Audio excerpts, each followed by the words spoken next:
नमस्कार, मैं प्रदीप भगत स्वागत करता हूं आप सभी का हमारे YouTube चैनल PK7P में। गाइस, आज के इस वीडियो में हम लोग बात करने वाले हैं NCERT हिंदी क्लास 10 का क्षितिज भाग 2 का चैप्टर 16 नौबत खाने में इबादत, जिनके लेखक है यतीन्द्र मिश्र जी। इस वीडियो के माध्यम से हम लोग इस चैप्टर का समरी यानी सारांश को समझेंगे। यदि आप लोग इस चैप्टर का क्वेश्चन आंसर का वीडियो देखना चाहते हैं तो उसका लिंक नीचे डिस्क्रिप्शन में दिया हुआ है, जाकर जरूर देख ले। यदि आप लोग क्लास 10 का सभी चैप्टर्स का वीडियो लाइन वाइज देखना चाहते हैं तो उसका भी लिंक नीचे डिस्क्रिप्शन में दिया हुआ है, जाकर जरूर देख ले। तो चलिए चैप्टर को शुरू करते हैं।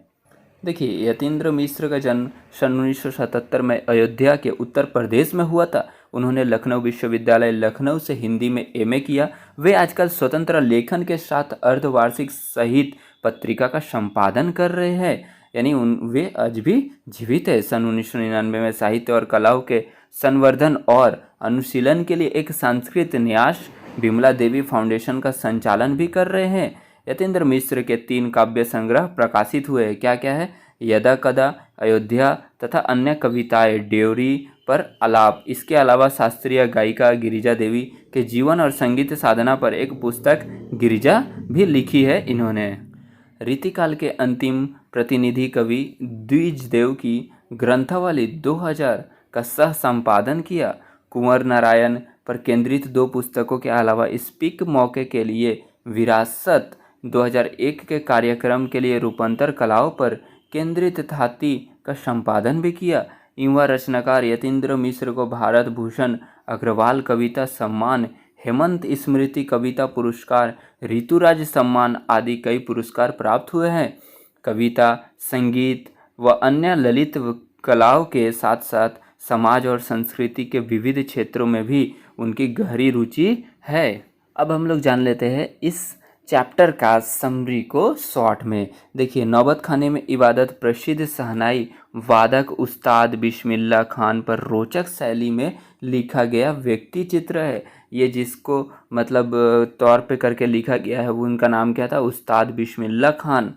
यतीन्द्र मिश्र ने बिस्मिल्लाह खान का परिचय तो दिया ही है, साथ ही उनकी रुचियों, उनके अंतर्मन की बुनावट, संगीत की साधना और लगन को संवेदनशील भाषा में व्यक्त किया है। उन्होंने यह भी स्पष्ट किया है कि संगीत एक आराधना है, उनका विधि विधान है, इसका शास्त्र है। इस शास्त्र से परिचय आवश्यक है। सिर्फ परिचय ही नहीं, उसका अभ्यास जरूरी है और अभ्यास के लिए गुरु शिष्य परंपरा भी जरूरी है। पूर्ण तन्मयता जरूरी है, धैर्य जरूरी है, मंथन जरूरी है। वह लगन और धैर्य बिस्मिल्लाह खान में रहा है, तभी 80 वर्ष की उम्र में भी उनकी साधना चलती रही। यतीन्द्र मिश्र संगीत की शास्त्रीय परंपरा के गहरे जानकार है। इस पाठ में इसकी कई अनुगुंजे हैं जो पाठ को बार बार पढ़ने के लिए आमंत्रित करती है। भाषा सहज, प्रवाहमयी तथा प्रसंगों और संदर्भों से भरी हुई है।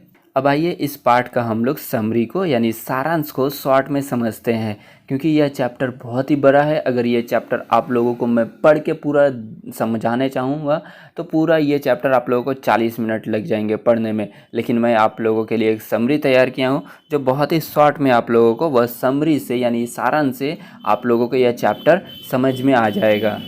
देखिए, शहनाई बजाने जाते रहते थे। वे हर रोज़ अपने दिन की शुरुआत बालाजी के मंदिर पर शहनाई बजाकर करते थे। इनका यह खानदानी पेशा था। उनके अब्बा जान भी शहनाई बजाया करते थे। गांव डुमरुआ का महत्व।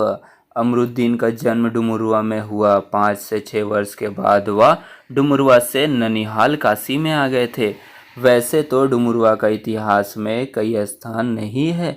शहनाई बजाने के लिए रीड का प्रयोग होता है जो अंदर से पीला होती है, जिसके सहारे शहनाई को फूंका जाता है। यह रीड नरकट नाम की घास से बनाई जाती है जो डुमराव गांव में सोन नदी के किनारे पाई जाती है।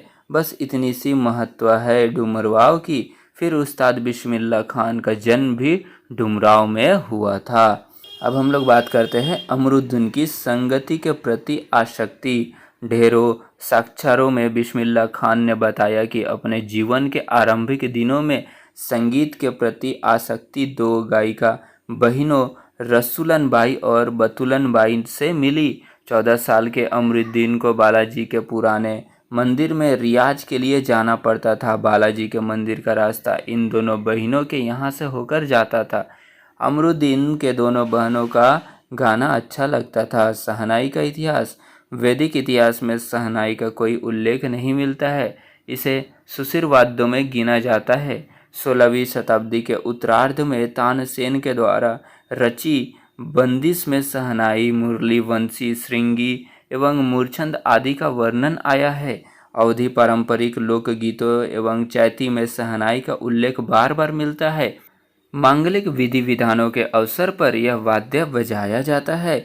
यह दक्षिण भारत के मंगल वाद्य नागस्वरम की तरह शहनाई प्रभाती की मंगल ध्वनि का संपूरक है। 80 वर्ष के उस्ताद बिस्मिल्लाह खान 80 वर्ष के उस्ताद बिस्मिल्लाह खान अभी ये सोचते थे कि सातों स्वरों के प्रयोग करने में वे अभी अपूर्ण थे। वे खुदा से सौदा यही दुआ मांगते रहते थे कि सुर में तासीर पैदा कर दे। उस्ताद मुहर्रम के दिन भी शहनाई बजाते थे। दाल मंडी में फातमान के करीब 8 किलोमीटर की दूरी पर पैदल रोते हुए नौहा बजाते हुए जाते थे। इस दिन उनकी आंखें इमाम हुसैन और उनके परिवार के लोगों की शहादत में नम रहती है। अज़ादारी होती है, हजारों आंखें नम रहती है, हजारों वर्षों की परंपरा पुनर्जीवित हो उठती है। मुहर्रम संपन्न होता है। एक बड़े कलाकार का मानवीय रूप ऐसे अवसर पर आसानी से दिख जाता है। जवानी के दिनों की यादें। उस्ताद कभी कभी सुकून के क्षणों में अपनी जवानी के दिनों को याद करते थे। उन्हें अपना रियाज कम, उन दिनों का जुनून अधिक याद आता है। अपने अब्बा जान और उस्ताद को कम, पक्का महाल की कुलसुम हलवाइन की कचौड़ी वाली दुकान और गीता बाली और सुलोचना को ज़्यादा याद करते थे। सुलोचना उनकी पसंदीदा हीरोइन थी। वे याद करते थे कि जब मैं 4 साल का रहा हूँगा तब कैसे नाना को शहनाई बजाते छिपकर सुनता था। उनके चले जाने पर उनकी शहनाई को ढूंढकर बजाता था। फिल्म देखने का बुखार बना रहता था। 3rd क्लास का टिकट 6 पैसे का मिलता था। 2-2 पैसे मामू, मौसी और नानी से लेकर घंटों लाइन में लगकर टिकट हासिल करता था। सुलोचना की कोई भी फिल्म बिना देखे नहीं छोड़ता था। कुलसुम की देसी घी वाली कचौड़ी की दुकान से कचौड़ी नहीं छूटती थी। काशी विश्वनाथ के प्रति भी अपार श्रद्धा। काशी में परंपरा के अनुसार हनुमान जयंती पर विशेष आयोजन होता है। यहाँ 5 दिनों तक गायन वादन की उत्कृष्ट सभा होती है। इसमें बिस्मिल्लाह खान अवश्य शामिल रहते थे। अपने मजहब के प्रति अत्यधिक समर्पित उस्ताद बिस्मिल्लाह खान की श्रद्धा काशी विश्वनाथ के प्रति भी अपार थी। वे जब भी काशी से बाहर रहते थे तब विश्वनाथ व बालाजी मंदिर का दिशा की ओर मुँह करके बैठते थे। थोड़ी देर के लिए शहनाई का प्याला उसी की ओर घुमा दिया जाता था। अक्सर वे कहा करते थे कि काशी छोड़कर कहाँ जाए। गंगा मैया, बाबा विश्वनाथ, बालाजी का मंदिर सब यहाँ है। हमारे ख़ानदान की कई पुश्तों यहाँ शहनाई बजाई है। हमारे नाना जी भी बालाजी मंदिर में प्रतिष्ठित शहनाई बाज रह चुके हैं। मरते दम तक न यह शहनाई छूटेगी और न काशी। जिस ज़मीन में हमें तालीम दी है, यहाँ से अदब पाई है, वह और कहाँ मिलेगी। हमारे लिए शहनाई और काशी से बढ़कर कोई जन्नत नहीं है। काशी विश्वनाथ का गौरव। काशी संस्कृत की पाठशाला है। शास्त्रों में आनंद कानन के नाम से प्रतिष्ठित काशी में कलाधार हनुमान व नृत्य विश्वनाथ है। काशी में बिस्मिल्लाह खान है। काशी में हजारों सालों का इतिहास है, जिसमें पंडित कंठे महाराज है, विद्याधारी है, बड़े रामदास जी है, मौजुद्दीन खान है। वे इन रसिकों से उपकृत होने वाला अपार जनसमूह है। यहाँ एक अलग काशी है जिसकी अलग तहजीब है, अपनी बोली, अपना विशिष्ट लोग है। इनके अपने उत्सव, अपना गम, अपना सहरा बनना और अपना नौहा। आप यहाँ संगीत को भक्ति से, भक्ति को किसी भी धर्म के कलाकार से, कजरी को चैती से, विश्वनाथ को विशालक्षी से, बिस्मिल्लाह खान को गंगा द्वार से अलग करके नहीं देख सकते हैं। उस्ताद बिस्मिल्लाह खान और शहनाई अक्सर समारोह और उत्सवों में दुनिया कहती है कि ये बिस्मिल्लाह खान है। बिस्मिल्लाह खान का मतलब बिस्मिल्लाह खान की शहनाई। किसी दिन एक शिष्य ने डरते डरते खान साहब से टोका, बाबा आप क्या करते हैं, इतनी प्रतिष्ठा है आपकी, आप तो अब तो आपको भारत रत्न भी मिल चुका है, यह फटी तहदम न पहना करे, अच्छा नहीं लगता। जब भी कोई आता है आप इसी फटी तहमद में सबसे मिलते हैं। खान साहब मुस्कुराए, लाड से भरकर बोले, धत पगली, ई भारत रत्न हमको सहनाई पे मिला है, लुंगिया पे नहीं। तुम लोगों की तरह बनावा सिंगार देखते रहते हैं तो उम्र भी बीत जाती, हो चुकती सहनाई, तब क्या खाक रियाज हो पाता। ठीक है बेटिया, आगे से नहीं पहनेंगे, मगर इतना बता देते हैं कि मालिक से यही दुआ है कि फटा सुर न बख्शे। लुंगिया का क्या, आज फटी है तो कल सी जाएगी। यानी यहाँ पर बिस्मिल्लाह खान जी ऐसे बात कहते हैं कि हमारी लुंगी फटी है, मतलब हम लोग का मेरा गला तो फटा नहीं है, लुंगी के क्या है, आज नहीं तो कल तो सी लेंगे। लेकिन अगर गला ही फटा रहता, अगर बेसुर मेरा गला रहता तो हम क्या शहनाई बजा पाते, नहीं बजा पाते। बिस्मिल्लाह खान की चिंता, काशी से मलाई बर्फ़ बेचने वाले जा चुके हैं, अब देसी घी की कचौड़ियाँ नहीं रही। संगीतियों के लिए गायकों के मन में कोई आदर नहीं रहा। घंटों रियाज को अब कौन पूछता, कजली चैती अदब का ज़माना नहीं रहा है। धीरे धीरे सारी परंपराएं लुप्त हो रही है। बनते बिगड़ते इतिहास में जो कुछ बचा है वह काशी में है।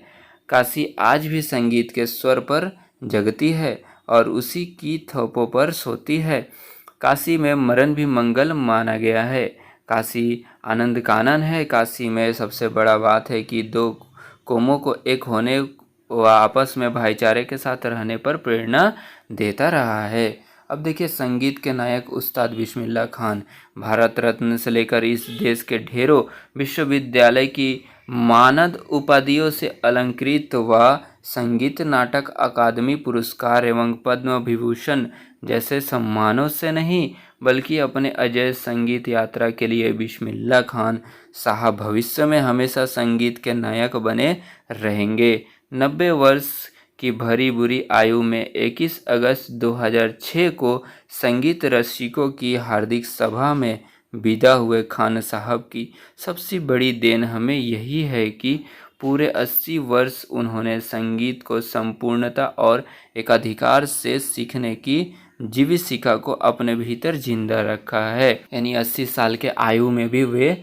ये शहनाई बजाना नहीं छोड़े थे और उस समय भी सिखाना या सीखना नहीं छोड़े थे। अगर आप लोगों को इस चैप्टर से रिलेटेड कोई भी क्वेश्चन है, कोई भी डाउट है, तो आप हमें नीचे कमेंट करके पूछ सकते हैं। यदि आप लोग इस चैप्टर का क्वेश्चन आंसर का वीडियो देखना चाहते हो तो उसका लिंक नीचे डिस्क्रिप्शन में मिल जाएगा।